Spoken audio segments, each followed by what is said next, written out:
From the dungeons of Morningstar, I'm Clint. And I'm Stretch, and this is Prevailing Strange.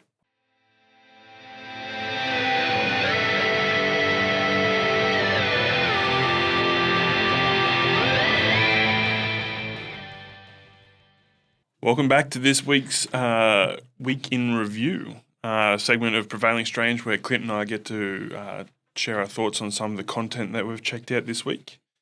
I can pretty much guarantee that Clint has checked out more than I have. So, hit me, buddy. You say that like it's a negative thing, like all I do is watch TV. Well, I'm a busy man, so, you know, not all of us are. So, I can't even keep a straight face. What have you watched? Well, today I watched the Fantastic Four trailer, and at the end of it, there's an alarm that goes off, and if they just turned around, they would have seen what the fuck the alarm was. Matt Shackman, you should know better than that, buddy. You've been around. You should know. Blip, blip, blip. They didn't even know that that's where it was coming from. They heard the sonic boom coming through. So if they just waited, if they saved 35 cents on that text to let them know that there was something coming in, they could have saved at least $1.40 on that. Okay, this is not Rant and Sundry. This is our Week in Review. I just reviewed a trailer that was shit. Actually, the trailer was pretty good, but that was bullshit. Do you want me to go first? No. I watched something this week. What'd you watch? I went to the movies with the kids. You told me about this already. And I watched How to Train Your Dragon. And it was actually pretty good. Let me guess what happens. It's exactly the same. I thought it would have been. There's a few extra little bits. But like what? Just some of the scenes are more extended, more kind of. So I felt like the comedy fell short a little bit in places compared to the original animated movie. Okay. Have you ever watched it? Yeah. Did you enjoy it? Loved it. Yeah, okay. So the comedy falls short a little bit, and I think it's less slapstick, especially between Rough Nut and Tough Nut. Yeah. But, you know, there was kind of things constraining that because it's not animated. But the dragons look fucking sick in this, and the emotional beats hit harder. This is where I run into an issue. Mm-hmm. If it's basically shot for shot the exact same, basically, you're not doing anything revolutionary. No. Legitimately, you're not writing. You're not a writer. You're not a director. You're a copy paster. Yeah, I get that. You basically watch something and go, "Ooh, I'll do it with technology and actors." Mm-hmm. I think if you changed up it made all the money. Yeah. Oh yeah, man. Look, people are raving about it. Of course, it's going to be good. But see, that's the problem, man. You remake these things, you're going to have the people that say, "Oh, you changed it," rah rah rah, yeah. And then you got the people that, "Oh, it's just the same thing," rah rah. It's a slight upgrade. Yeah, it's like going from VHS to 4K. Basically, but like the dragons look way more formidable. They were cartoony in the original thing. It seemed to have more gravitas. It's more impactful. It's well worth checking out, in my opinion. I'm going to watch it because Logan loves it. Yeah. But how cool would it be, right? So the original How to Train Your Dragon came out it was 2007. Yeah. So if it came out in 2007, say you're 5 years old, you're over 18 now. Yeah. Let's get dark. It is darker. Yeah, but does it, like, when he loses his limb, is it like a Quentin Tarantino losing a limb? Is it like Toxic Avenger losing a limb? No. It's basically the same, but I don't know. I'm going to watch it regardless, because let's face it, the animated ones were fucking kick ass. Yeah, they were sick. Man, I'll watch the other two if they remake them. Well, they are. They've already. Okay. They've already greenlit the second and third one. Yeah. Because this one was just a stark raving success anyway. Yeah. It's funny because Toothless basically looks exactly the same. It's the other dragons. Well, they actually released images of when they were going to make it more realistic, and they showed pictures of Toothless, and he didn't look Yeah, he looked more real, Yeah. but it didn't look nowhere near as. See, and this is the thing where we're saying, oh, you should change it, you shouldn't change it, you should change it, you shouldn't change it. It didn't look aesthetically pleasing as well. Yeah. Yeah, I mean, Toothless has all this kind of emotion that it portrays through its facial features. If they try to make it more realistic, like that stupid smile that he pulls off in to begin with. Even when the shapes of his pupils change, like they go square and then they go the elliptical cat's eye look. Yeah. That changes, and it changes the whole tone of that scene. Yeah. Goes from feral cat to puppy to kind of... Yeah. Yeah. I'm going to watch it regardless. So, yeah. But like I said, they're not reinventing the wheel with that one. No. But they had me... It's probably for a whole other generation, like a whole new generation of kids. And yeah, I guess. And I guess it's parents taking their kids and going, oh, I watched this when I was your age, sort of thing. Yep. Yeah, I get it. All right, I'm going to start. Is that all you've watched this week? That's all I've watched. We have a podcast, mate. I've listened to 2 books this week. What were they? You want me to go first? Yeah. And so the Red Rising series, have you ever heard of it? No. It's pretty popular at the moment. Pierce Brown. Sounds Russian. No. So it's basically we've started colonising the solar system. Red kind of alludes to Mars, and the human race is kind of gone past the point that we're at the moment, and everyone's in kind of like a colour-coded class. Right, okay. So there's like red's a worker class. Isn't it amazing that the further we go into the future, the more that classes are going to be divided? Exaggerated. Yeah, divided. Yeah, there's like violets are the artistics, there's blues are like the technological, and there's the golds who rule over everyone, kind of. We're going to be golds. It's pretty much red rising. So lower classes, Mars kind of rising up against. Right, okay. Yeah. See, and that's the thing. The class differentiation is like even in time with Justin Timberlake. Mm-hmm. And then even in Star Trek, dude, their classes are all different coloured shirts. Yep. If you're a red shirt, you're dead. Always. You sign up for that. Yeah. Fodder. Yeah, you fodder. I might like the sound of that. Yeah. The opening act had me feeling things that I didn't want to feel in a workshop full of men. It was shit. Yeah. Oh yeah. It was pretty heavy. But then kind of in the middle of the first book, Red Rising, bogged down a little bit. It was very Hunger Games-esque, which isn't. I don't fuck with that trope. The whole kind of battle school type shit. Yep. But in the end, it fucking came back pretty good. I'll finish the second one today, and it steps away from that whole kind of thing. It didn't just continue to do the Hunger Games thing. Yeah. How many books are out of it so far? I believe there's 5. Oh, okay. Yeah. You're a late bloomer. Yeah. How'd you find out about it? Books Are Sick book club. Books Are Sick. Mm-hmm. I like it. Yeah. I'd like to sound in the future, or very sci-fi, or not really sci-fi. Very sci-fi. Mm-hmm. My wheelhouse. Yeah, they got like body mods and fucking futuristic armor, and yeah, it's pretty cool. All right, I dig that. I think I might give that a go. Red Rising. It's a graphic audio production, so it has the opening kind of scene. They're very kind of the people's culture, very musical, like dance and stuff like that. Very swelling, emotional songs and shit. I think that's probably what hit pretty hard in the beginning. Yeah. So they sing these songs in this graphic audio where if you just read the book, it probably wouldn't hit as hard. Yeah. Yeah, it's quite good. Full cast. Nice. Sensational. Okay, I'm going to give that a whirl. And what's the other book? Or was that just them two? Red Rising's the first one. Golden Sun's the second one. That's the ones I've checked out so far. Yep. After that, there's Iron Gold, Morning Star. Hell yeah. I'm pretty sure it's Morning Star, and then there's another one. I can't remember the name. Morning Star, Morning Wood. Either way, you're coming out with the winner.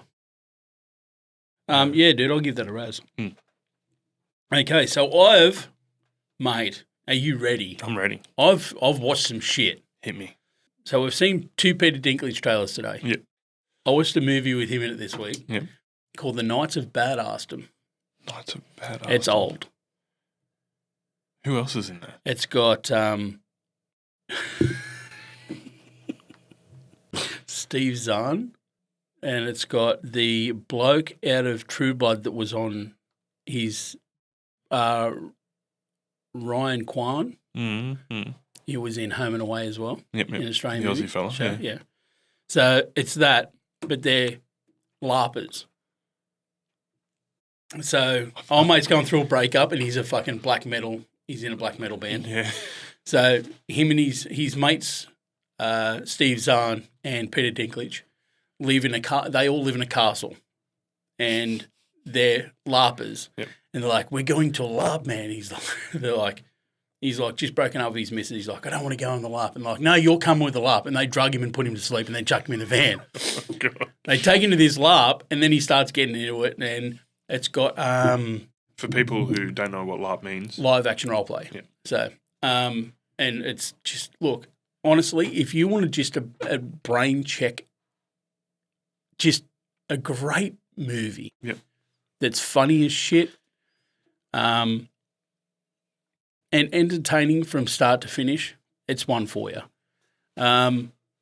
Honestly, I love Peter Dinklage in it. He's just a bloke that runs around in knight's clothing, tripping balls and mushrooms the entire time.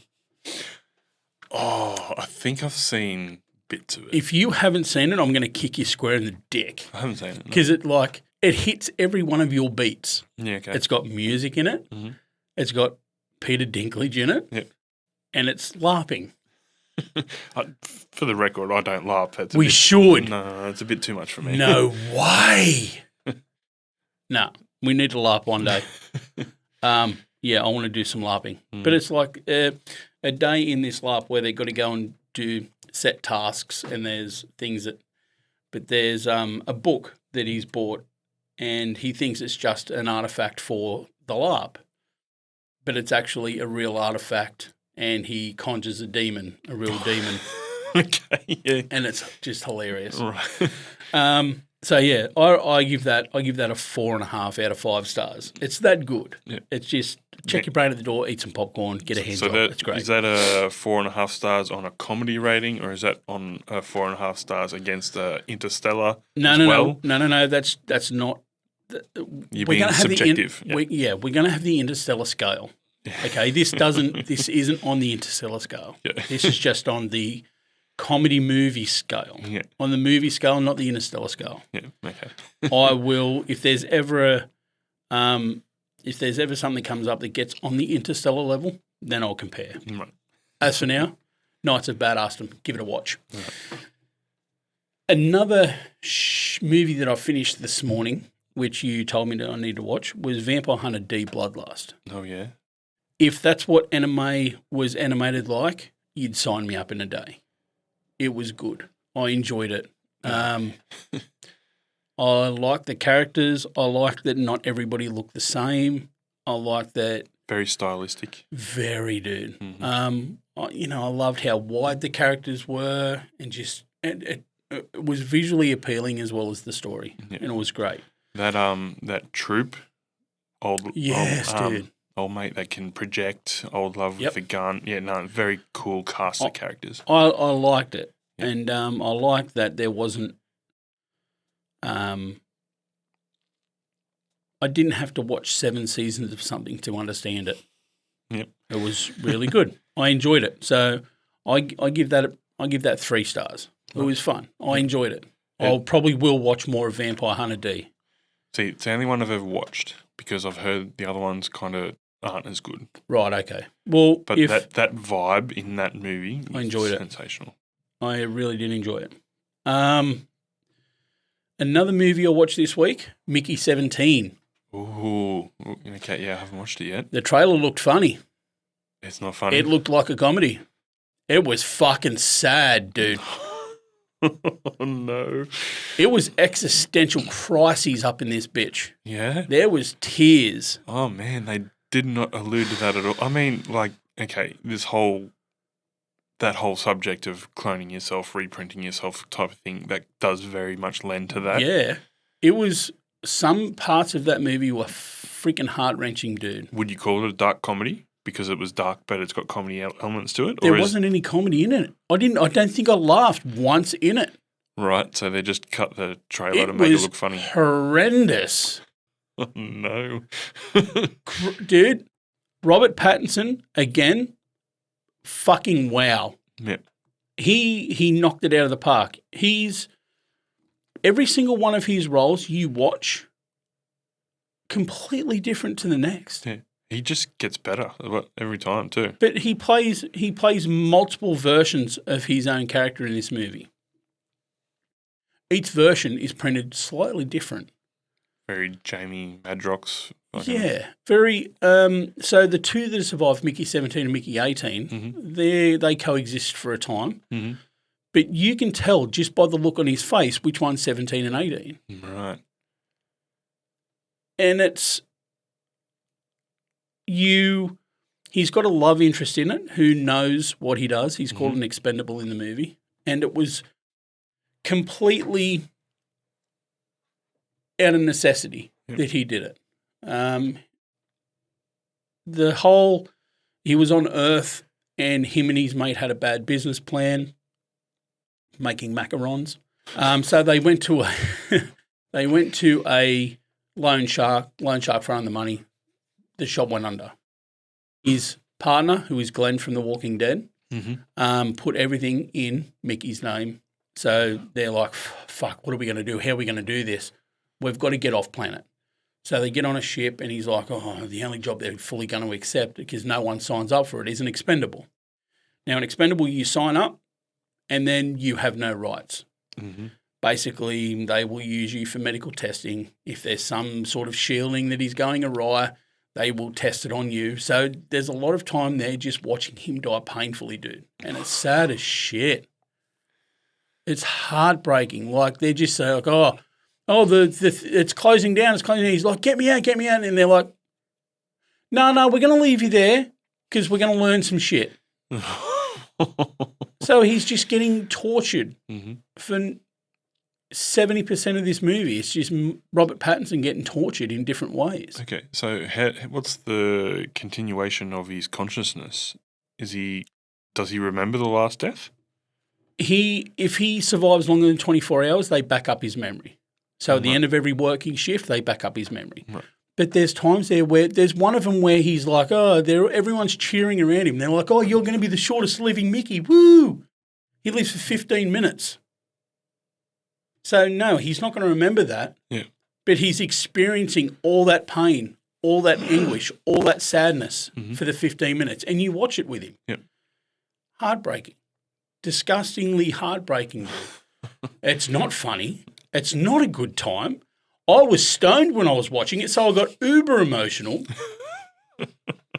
Heartbreaking, dude. Yeah, just great movie, though. Good movie. Beautiful movie. Well shot. The sets are incredible. Yeah. And Robert Pattinson just knocks it out of the park. Supporting cast is great. Yeah. The lady who plays his partner, I'm pretty sure she was in The Umbrella Academy. Knocks it out of the park. Great. It's a good movie. I would watch it. Mm-hmm. Yeah, Will I watch it again? Will I watch it again? Not right now. Yeah. Give me some time. Another movie I'll watch this week, Sinners. Oh, yeah? Mm-hmm. You can tell it's a love letter to black culture. Mm-hmm. The whole, it's, Mississippi, during the Prohibition, the Prohibition's just breaking. They got people that have importing Irish beer, and the two twins are gangsters. They've been in Chicago for a time, but now they've come home. Mm-hmm. They've stolen a heap of liquor from a bar down there that they worked for, and they're bringing it home to start their own little club, their own little speakeasy. And whilst they're organising this thing, it's essentially a day in the life of these twins. Right. Yep. And there's a part in it where right at the end, there's one survivor, and he says to another, up until that time, it was the perfect day. And the other fella goes, yes, we were finally free. And it fucking just hits it, dude. That's the last line in the movie. Yep. And it's like, holy shit, dude. I'm getting emotional now thinking about it. I can see you cracking. Dude, I'm cracking. And it's like, the worst part of my day at the moment, the worst part of my day is having to wake up and go to work. These fucking poor cunts, dude, had nothing. Oh, yeah. Had nothing. They had music, they had food. And Ryan Coogler just knocks it out of the park. Yep. Beautiful movie. Beautifully cast, dude. Everybody does their job in this movie. The music in it, sensational. The way it's filmed, perfect. The White Devil, the villain in it is a white fella. Yep. You're like, all right, I get it. But, dude, everybody does their job. And I was sitting there and I'm sitting there going, trying to pick where it was a double and where it wasn't a double. You can't pick, dude. Yeah, okay. It's so well done. Nice. But, it's just, and they're, they're two blokes that have come back and they're trying to get rid of all this liquor and get rich. Mm-hmm. But they also want to give their people somewhere to go that isn't run by the white folk. So they're there and, there's even a scene where they're just trying to sell their beer over the bar. Mm-hmm. And everyone's like, oh, beer, we haven't had beer here for years. Oh, my God, beer, let me buy some beer. I'm like, yeah, no worries, 17 cents. And they're ponying up plantation dollars. And like, we don't want to accept that. We want American dollars. And they're like, mate, I'm sorry, but that's all we get paid. Yep. So even when you're off the plantation, you still couldn't buy shit. You had to buy from the plantation with the plantation dollars. So it's just, it is a massive love letter to black culture. It's he's already signed on for another one, I think. Yeah, okay. But I can tell, you can see in it the amount of love that he's put in it. Mm-hmm. And you can really, really, really, really see why he said what he said. Like he said to the studio, you can have this, you can sell this, I'll make money from it, but in 20 years, I will get that back. Yeah. So that's going to go to his kids. So everything gets brought back to him. And you can tell why. Yeah. Like it's basically him going, here's my heart, here's what I want to tell, this is the story I want to tell. And he told it to perfection. And the fact that it's vampires, man, just makes it that much better. What's the vampire lore like in it? Is it different?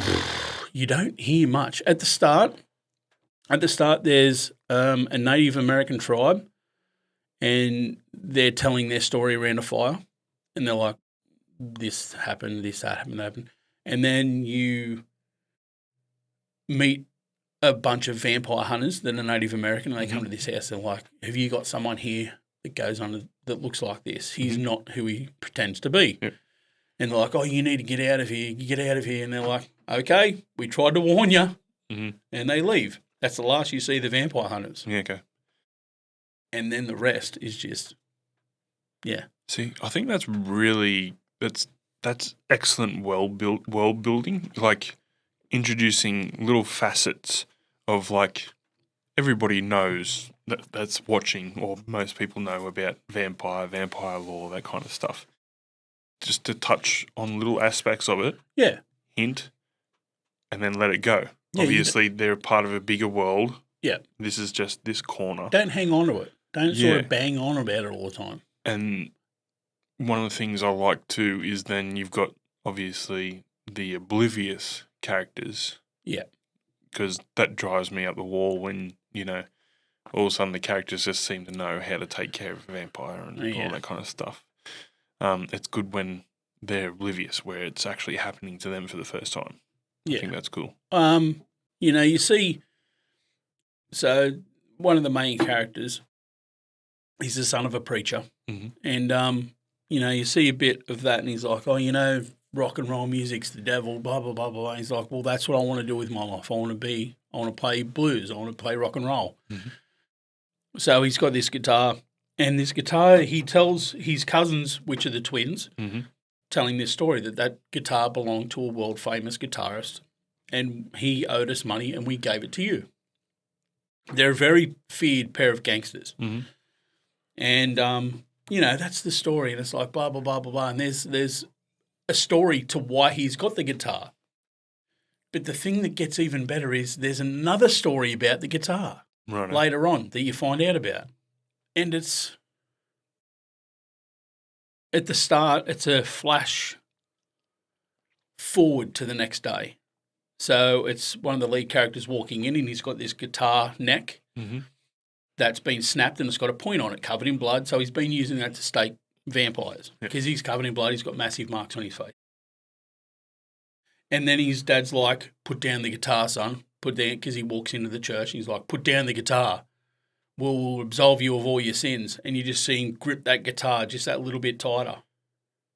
And then it moves into the story. Mm-hmm. You're like, okay, so there's more about the guitar. And they don't just leave that hanging. Like they explain why he gripped the guitar tighter. It's shit like that make him a great storyteller, dude. Yeah, nice. And I thoroughly recommend it 100%. Anybody. Watch Sinners. Will do. It was good. And an old one.